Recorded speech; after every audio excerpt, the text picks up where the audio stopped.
So ఓవరాల్గా వైఎస్ఆర్సీపీ పోటీ చేస్తున్నటువంటి 175 నియోజకవర్గాల్లో సింగిల్ నెంబర్ చెప్పు కేకే అంటే 14 నియోజకవర్గాల్లో ఖచ్చితంగా వైఎస్ఆర్సీపీ గెలుచుకునేదానికి ఆస్కారం ఉంది. ఈ 14 చోట్ల మాత్రమే వైఎస్ఆర్సీపీ గెలుచుకునేదానికి ఆస్కారం ఉంది అని క్లారిటీగా ఖచ్చితంగా చెప్తాం సార్. తర్వాత మీకు ఎక్స్ప్లెయిన్ చేసినప్పుడు ఏ నియోజకవర్గాలు ఇండివిజువల్గా మేము ఎక్కడ సానుభూతిగా ఉన్నాం, ఎక్కడ పాజిటివ్గా వేసాం వైఎస్ఆర్సీపీకి, ఎక్కడ ఖచ్చితంగా గెలుస్తుంది ఈ మొత్తం చెప్తాం. సో ఓవరాల్గా నెంబర్స్ నోట్ చేసుకోండి. 175 నియోజకవర్గాల్లో కేకే అనేవాడు ఏం చెప్తున్నాడు, కేకే సంస్థ నుంచి కేకే సర్వేస్ నుంచి ఏం చెప్తుందో, వైఎస్ఆర్సీపీ మొత్తం పోటీ చేసినటువంటి 175 నియోజకవర్గాల్లో ఒక్క నియోజకవర్గం కూడా వేరే వాళ్ళకి ఇవ్వలేదు, వేరే పార్టీతో పొత్తు లేదు, సింగిల్గా వచ్చింది. 175 నియోజకవర్గాల్లో 14 చోట్ల వైఎస్ఆర్సీపీ గెలిచేదానికి ఆస్కారం ఉందండి. ఇకపోతే నెక్స్ట్ నెంబర్ సార్, టీడీపీ పోటీ చేసినటువంటి 144 నియోజకవర్గాల్లో మార్క్ మై ఓట్స్ ఎవరి సపోర్ట్ అవసరం లేకుండా గెలిచేంత వరకు కూటమి అవసరం ఖచ్చితంగా ఉంది. కానీ గెలిచిన తర్వాత తను పార్టీలో ముందుకెళ్లేదానికి, తను సంస్థని ముందుకు ఇంకా తీసుకెళ్లేదానికి, ఆ సింహాసనం మీద అధిరోహించేదానికి 133 స్థానాలు ఖచ్చితంగా టీడీపీకి వచ్చేదానికి ఆస్కారం ఉంది సార్. ఎవరి సపోర్ట్ లేకుండా గవర్నమెంట్ ఫామ్ చేసేదానికి చంద్రబాబు నాయుడు గారికి టీడీపీకి ఖచ్చితంగా 133 స్థానాలు తగ్గకుండా వచ్చేదానికి 100% ఆస్కారం ఉంది. మార్క్ మై వర్డ్స్ లైవ్ చూస్తున్న ప్రతి ఒక్కరికి దేశ చరిత్ర మారుతుందో లేదో కానీ రాష్ట్ర చరిత్ర, రాష్ట్ర భవిష్యత్తు వేరే పార్టీ చేతుల్లో ప్రజలు ఎక్కువ మంది పెడుతున్నారు. వాళ్ళని నమ్మి ముందుకు తీసుకెళ్తున్నారు. ఖచ్చితంగా 144 పోటీ చేసిన దగ్గర 133 చోట్ల గెలిచేదానికి ఆస్కారం ఉంది. నెక్స్ట్ సార్, మరి జనసేన పరిస్థితి ఏంటి? వైనాట్ 175, వైనాట్ 175ని వైనాట్ 21 అని సీరియస్గా తీసుకున్నారు సార్ జన సైనికులు. వైనాట్ 21 అని 21 స్థానాల్లో పోటీ చేసిన 21 స్థానాలు గెలిచి చూపిస్తామని తొడకొట్టి మీసాలు తిప్పి చెప్తున్నారు గట్టిగా జన సైనికులు. 21 స్థానాల్లో వైనాట్ 21 అని అంటే దీన్ని బట్టి మీకు ఏమర్థమవుతుంది టోటల్గా? నెక్స్ట్ నెంబర్ సార్, అంటే బీజేపీ పోటీ చేసిన 10 స్థానాలు 7 స్థానాలు కైవసం చేసుకుంటుంది. అంటే 14 చోట్ల, ఒక్క నిమిషం సార్ ఒకసారి వెనక్కి జనసేన ప్లే చేయండి సార్, ఒకసారి జనసేన ప్లే చేయండి బ్యాక్. అంటే 14 చోట్ల వైఎస్ఆర్సీపీ గెలుచుకుంటే 21 చోట్ల జనసేన గెలుచుకునే దానికి ఆస్కారం ఉంది. అంటే ప్రధాన ప్రతిపక్షం నేనే, అసెంబ్లీలో ప్రధాన ప్రతిపక్షం కోల్పోతుంది వైఎస్ఆర్సీపీ. ఇక మీదట నెక్స్ట్ గవర్నమెంట్లో అంటే వాళ్ళు కూటమిలో ఉండొచ్చు కానీ టెక్నికల్గా ప్రధాన ప్రతిపక్షం నేనే అని జనసేన ముందుకు వస్తుంది. అంటే 18 సీట్లు, అంటే ఎవరికైనా తెలియని వాళ్ళకి చెప్తున్నాం సార్, 18 సీట్లు దాటితే వాళ్ళకి ప్రతిపక్ష హోదా ఇస్తారు. సో ప్రతిపక్ష హోదా వైఎస్ఆర్సీపీ కోల్పోతుంది. ఖచ్చితంగా జనసేన ప్రతిపక్ష హోదాలో తీసుకొని 21 స్థానాలు పోటీ చేసింది, మేము గెలవగలమని ఖచ్చితంగా క్లారిటీగా ముందుకెళ్ళ. ఇక మీదట మనకు ఆంధ్రప్రదేశ్ రాష్ట్రంలో అసెంబ్లీలో ప్రధాన ప్రతిపక్షం జనసేనని. Mark my words. Next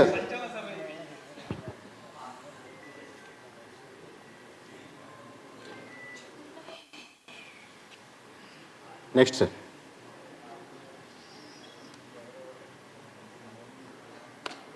so ఇప్పుడు ఏపీ పార్లమెంట్ సీట్లో 25 సీట్లు పోటీ చేసిందండి.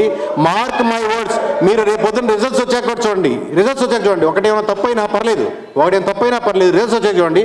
అంటే ఒక్కొక్క పార్లమెంట్కి మీకు 7 నియోజకవర్గాలు ఉంటాయి. 7 నియోజకవర్గాలు తీసుకోండి, 7 నియోజకవర్గాలు లేదు, ఒకటి తప్పైనా పర్లేదు, యాక్సెప్ట్.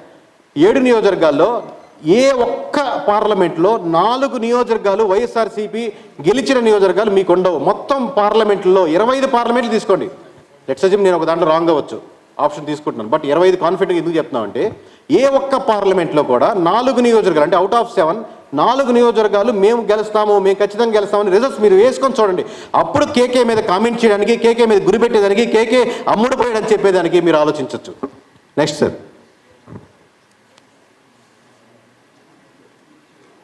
కూటమి మొత్తం పోటీ చేస్తున్నటువంటి నియోజకవర్గాలు, పార్లమెంట్ నియోజకవర్గాలు 25కి 25 పార్లమెంట్ సీట్లు, అటు 17 సీట్లు టీడీపీ గెలుచుకుంటే 2 చోట్ల పోటీ చేసేది, 2 చోట్ల మేము జనసేన గెలుచుకుంటే పోటీ చేసినటువంటి మిగతా 6 నియోజకవర్గాల్లో బీజేపీ గెలిచడానికి ఉన్న అవకాశం 100% ఉందండి. మార్క్ మై వర్డ్స్, 25 పార్లమెంట్లతో ఆంధ్రప్రదేశ్ భవిష్యత్తు కూటమి చేతుల్లో కంప్లీట్గా పెట్టగలిగారు ఆంధ్ర రాష్ట్ర ప్రజలు. దీంట్లో ఒక నియోజకవర్గం పోయినా ఖచ్చితంగా క్లారిటీగా చెప్పగలిగేది ఏంటంటే మీకు 7 నియోజకవర్గాల్లో ఏ 4 నియోజకవర్గాలు దాటిన పార్లమెంటు ఒక్కటి కూడా కనపడదు. కేకే ముందుకు ఒక మాట వస్తే వెనక్కి తీసుకునేది అంటూ ఉండదు. అందుకే క్లారిటీగా క్లిస్టల్ క్లియర్గా చెప్తున్నాం. దీంట్లో అటు ఇటు స్లైడ్ తీసుకునేది లేదు. పని మనం చేసుకుంటూ పోతుండే. Next slide sir.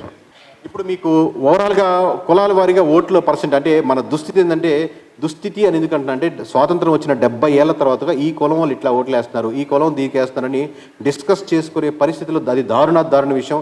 బట్ ఈ కంపెనీ నడుపుతున్న వ్యవస్థకి హెడ్గా నేను డిస్కస్ చేయక తప్పకుండా ఐఎమ్ సారీ టు డిస్కస్ చేయాల్సి వస్తుంది. ఎస్సీలో 80% మంది వైఎస్ఆర్సీపీకే ఉన్నారండి, 20% కూటమి వైపు మళ్ళారని మాకు అర్థమవుతుంది. అలాగే ఎస్టీ నియోజకవర్గాల్లో 70% మంది వైఎస్ఆర్సీపీకి ఉన్నారు, 30% మంది అట్టున్నారు. ముస్లిమ్స్లో 70% మంది వైఎస్ఆర్సీపీకి ఇస్తే 30% మంది స్టిల్ బీజేపీ కలిస్తే ఎవరు ఓట్లేరు అంటుంటారు కదండి. బట్ స్టిల్ మనకు లోకల్గా కనెక్టెడ్గా ఉంటారు ఆ లోకల్ ప్రజలు. అంటే అన్న షాప్ ఓపెన్ చేస్తున్నాం తోడ మంచి రోజు చూసి చెప్పు అంటారు. అంటే లోకల్గా ఉన్నటువంటి సమీకరణాలతో కనెక్ట్ అవుతారు కాబట్టి పార్టీలు సంబంధం లేదు. ప్లస్ బీజేపీకి అగెనిస్ట్ సపోర్ట్ ఉన్న పార్టీ లేదు, అందరు బీజేపీ సపోర్టే. సో 30% స్టిల్ కూటమి వైపు మొగ్గగలిగారు. ఇక క్రైస్తవులు క్రిస్టియానిటీలో 80% 20% అంటే 80% ఉంటే 20% అలా ఉన్నారు. కాపులో వన్ సైడ్గా ఉంది, 10% వైఎస్ఆర్సీపీకి ఉంటే 90% అంటే కాపుకి నేస్తాం లేకపోతే ఇంకోటి ఏ పథకాలు ఇచ్చినా మేము మొబ్బు చూపలేదు, కేవలం జనసేన పవన్ కళ్యాణ్ ఎటు ట్రావెల్ అయితే మేము అటు ట్రావెల్ అవుతారని 90% కూటమి వైపు మొగ్గు చూపారు. అలాగే కమ్మ కులస్తులు 10% వైఎస్ఆర్సీపీకి ఉంటే 90% ఇంకా కూటమి వైపు ఉన్నారు. ఇంకా ఎక్కువగా ఉండొచ్చు, బట్ రౌండ్ ఫిగర్లో ఒక దగ్గర ఆగాలి కాబట్టి 90% వేసాం.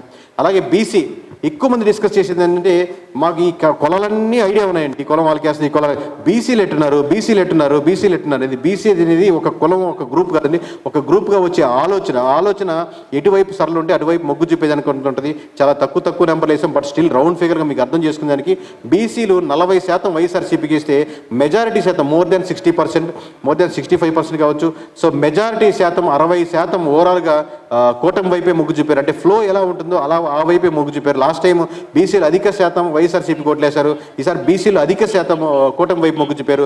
అలాగే రెడ్డీస్లో అంటే ఏంటంటే ఇక్కడ 10% ఉంది, 90% రావాలి, ఇక్కడ 10% రావాలి. అంటే రెడ్డీస్లో కూడా ఒక 20%.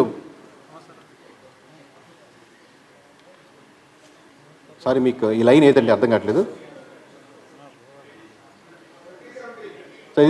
తప్పడింది సార్, రివర్స్ పడింది. సో రివర్స్గా ఉంది. సో రెడ్డిస్ అధిక శాతం ఆబ్వియస్గా వైఎస్ఆర్సీపీ ఉన్నారు, కూటమి వైపు ఒక 20% అలా ఉండొచ్చండి. వైశ్యాస్ 20% ఇలా ఉంటే 80% అలా ఉన్నారు కూటమికి. అలాగే బ్రాహ్మణ 10% వైఎస్ఆర్సీపీకి ఉంటే 90% ఉన్నారు. ఓవరాల్గా ఇది ఒక్కటే గుర్తుపెట్టుకోండి సార్, ఈ ఓట్ బ్యాంకింగ్ గుర్తుపెట్టుకోండి.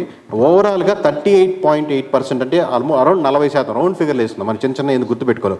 ఓవరాల్గా 40% ప్రజలు వైఎస్ఆర్సీపీకి ఉంటే 60% ప్రజలు కూటమి వైపు మొగ్గు చెప్పారు. అంటే డిఫరెన్స్ మీకు 15 నుంచి 20% వెళ్ళిపోతుంది. కాబట్టి మొత్తం దాంట్లో ఇంత డిఫరెన్స్ వస్తుంది.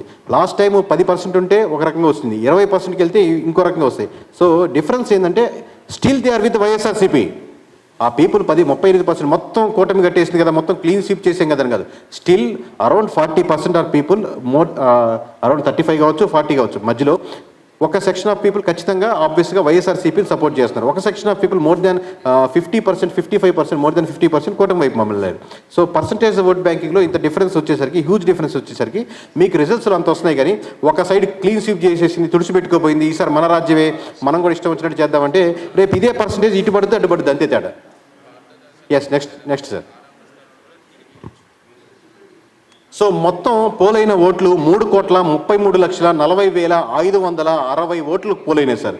మొత్తం పోలైన ఓట్లు ఉరామరిగా మనకు 3,33,40,560 ఓట్లు పోలైనాయి. సో దీన్ని మీకు ఇందాక వేసిన పర్సంటేజ్ చూసుకుంటే 1,94,04,206 మంది, 1,94,00,000 మంది. అలాగే 38% మీకు వైఎస్ఆర్సీపీ వేసుకుంటే 1,29,36,137. అంటే దాదాపుగా ఇద్దరి మధ్య తేడా 60 లక్షలకి వెళ్ళిందండి. 60 లక్షల ప్రజలు ఇటు కాదని ఇటు వేశారు కాబట్టి అంత హ్యూజ్ డిఫరెన్స్ కనపడింది. లాస్ట్ టైం డిఫరెన్స్ అరౌండ్ 30 లక్షలు అనుకుందాం అనుకోండి, ఇప్పుడు ఎక్స్ట్రాగా ఇంకో 30 లక్షలు వచ్చింది. అంటే 60 లక్షల మంది ప్రజలు ఇటు వేశారు కాబట్టి ఇంత పర్సంటేజ్ ఆఫ్ డిఫరెన్స్, ఇంత హోల్ మొత్తం మీద హ్యూజ్ డిఫరెన్స్ కనపడుతుంది మీకు. సో దాని యొక్క ఫలితాలే జనసేన ఈ పోటీ చేసిన 21 సీట్లో గెలవడం, అలాగే టీడీపీ పోటీ చేసిన దాంట్లో 133 సీట్లు గెలవడం, అలాగే బీజేపీ కంటెస్ట్ చేసినటువంటి 10 సీట్లు 7 సీట్లు గెలవడం, అలాగే చివరికి సిట్టింగ్ గవర్నమెంట్ 151 సీట్లు ఉంటే 100 పోతే 50 గెలవా, 50 పోతే 100 గెలవా, ఇలా ఉండదండి. అంటే ప్రతి నియోజకవర్గంలో ఓట్లు వేసేవాడు నా నియోజకవర్గం మొత్తం నియోజకవర్గాలు ఓడించాలని ఓటేయడు. వాళ్ళకున్న పర్స్పెక్టివ్లో ఆ నియోజకవర్గం మీద ఉన్న సమస్యలు అతను ఫీల్ అయ్యే దాని మీద వేస్తారు. కానీ అలా ఎక్కువ మంది ఫీల్ అయితే అన్ని నియోజకవర్గాలు అదే ఎఫెక్ట్ కనబడుతుంటుంది. అది 14 కావచ్చు, 15 కావచ్చు, 20 కావచ్చు. సో మనం ఇంత గంటాపదంగా కాన్ఫిడెంట్గా చెప్పేదానికి ఎంత అంచనా వేసి ఒక సింగిల్ నెంబర్ మీ ముందు ప్రజెంట్ చేసేదానికి ఒకసారి ఊహించుకోండి మీరు. Thank you sir. నెక్స్ట్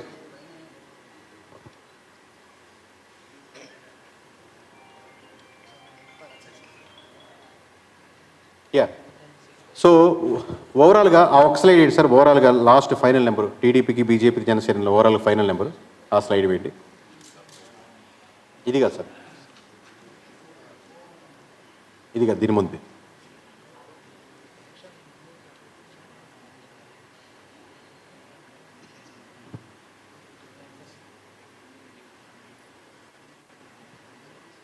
అంటే ఇలా ఫైనల్గా వచ్చిన నెంబరు ఇది కాదు సార్, ముందు నెంబరు ముందు దీని ముందు సార్.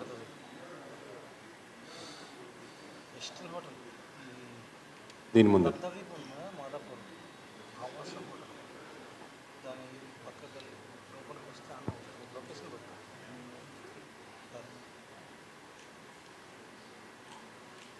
సో ఘంటాపదంగా చెప్తుంది ఏంటంటే ఓవరాల్గా అసెంబ్లీలో ఖచ్చితంగా ఆంధ్రప్రదేశ్ రాష్ట్ర చరిత్రలో ఎటువంటి కనీ విని ఎరుగని డిఫరెన్స్ ఓట్ బ్యాంకింగ్తో కూటమి గెలుపొందుతుంది.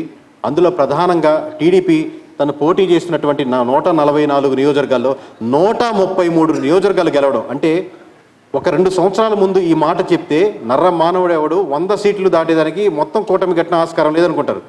బట్ మనం దీని నుంచి ఒక పాఠం నేర్చుకోవాల్సింది ఏంటంటే ప్రజలు ఎక్స్పెక్ట్ చేసే విధానంలో చాలా మార్పులు వస్తున్నాయి. వాళ్ళు ఎక్స్పెక్ట్ చేసేది ఓన్లీ వెల్ఫేర్ స్కీమ్స్ మాత్రమే కాదు. వెల్ఫేర్ స్కీమ్స్ ఓట్ బ్యాంకింగ్ ఉంటుంది, అది టీడీపీ చేసినా, వైసీపీ చేసినా, ఎవరు చేసినా వెల్ఫేర్ స్కీమ్స్ ఓట్ బ్యాంకింగ్ ఉంటుంది. కానీ కేవలం వెల్ఫేర్ స్కీమ్స్ మాత్రమే నేను నడుపుతాను, కేవలం స్కూల్స్, రోడ్స్, హాస్పిటల్స్, కరప్షన్, మంచి మినిస్టర్స్, మంచి వసతులు, లేకపోతే ఉద్యోగాలు ఇవి కల్పించాలి అన్న కోరికతో అటు ఇటు మారుతున్నారు. కానీ ప్రజల హోప్స్ మటుకు ఎప్పటికీ అలాగే ఉంటున్నాయి.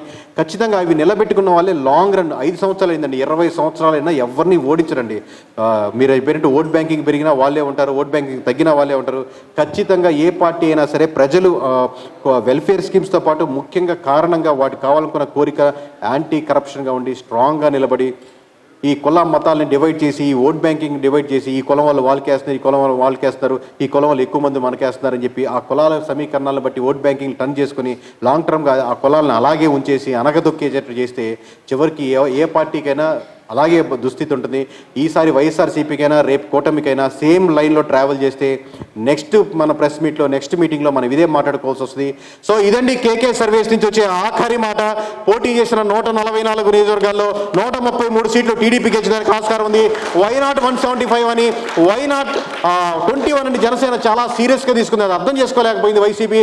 వైనాట్ 21 అని చెప్పి 21 పోటీ చేసిన 21 స్థానాల్లో బలంగా తొడకొట్టి మీసాలు తిప్పి 21 చోట్ల జనసేన గెలిచినందుకు 100% ఆస్కారం ఉంది. అలాగే బీజేపీ పోటీ చేసిన 10 స్థానాల్లో 7 స్థానాలు కైవసం చేసుకునే ఆస్కారం ఉంది. ఇకపోతే 151 స్థానాలతో మొదలుపెట్టిన వైఎస్ఆర్సీపీ ఈరోజు 14 చోట్ల అంటే దాదాపుగా 20 స్థానాల లోపు దిగబడింది. అంటే దిగాల్సి వచ్చింది. తను చెల్లిన ప్రయాణం అలా ఉంది. కేకే సర్వీస్ని ఫాలో అవుతున్న వాళ్ళకి, కేకే సర్వీస్ని నమ్ముతున్న వాళ్ళకి, ఇండివిజువల్గా కేకేని బిలీవ్ చేస్తున్న వాళ్ళకి ఒకటే సవాలండి. భూమి కింద పైకి తిరిగినా, పైకి కిందకి వెళ్ళినా, లేకపోతే ఇలా అటు తిప్పినా ఇటు తిప్పినా కానీ మీరు కేకేని కొనాలనుకున్నా, కేకేని కించపరచాలనుకున్నా అది ఈ జన్మలో సాధ్యం కాదు. మేము వేసే ప్రతి నెంబరు జెన్యూన్గా అలాగే ఉండాలని, రేపు పొద్దున ఎలక్షన్ కమిషన్ ప్రజెంట్ చేసే రిజల్ట్స్ కూడా మీరు నివ్వెరపోయే విధంగా ఇదే విధంగా ఉండాలని మనస్ఫూర్తిగా కోరుకుంటూ అలాగే ఉంటుందని నమ్ముతూ అభిమానిస్తున్నటువంటి, ఆదరిస్తున్నటువంటి ప్రజలకు, ఇక్కడ విచ్చేసినటువంటి ప్రేక్షకులకు, లేదా మీడియా మిత్రులకు, నా అభిమానులకు, లేదా నా ఫ్రెండ్స్కు, శ్రేయాస్ మీడియాకి అందరికీ థ్యాంక్ యూ వెరీ మచ్. నేను కూడా ఒక మీలాగే కామన్ మ్యాన్, ఒక నిజాయితీగా నిబద్ధతతో చేసుకుంటూ ఈ సంస్థను ఇంత ముందుకు తీసుకెళ్తూ దీన్ని దేశవ్యాప్తంగా ఇంత బ్రాండ్గా దేశ విదేశాల్లో ఫాలో చేస్తున్నటువంటి ప్రజలందరికీ థ్యాంక్ యూ. మీ సపోర్ట్ లేకపోతే నేను ఈ స్టేజ్ మీద లేను, అది నాకు తెలుసు. థ్యాంక్ యూ అండి.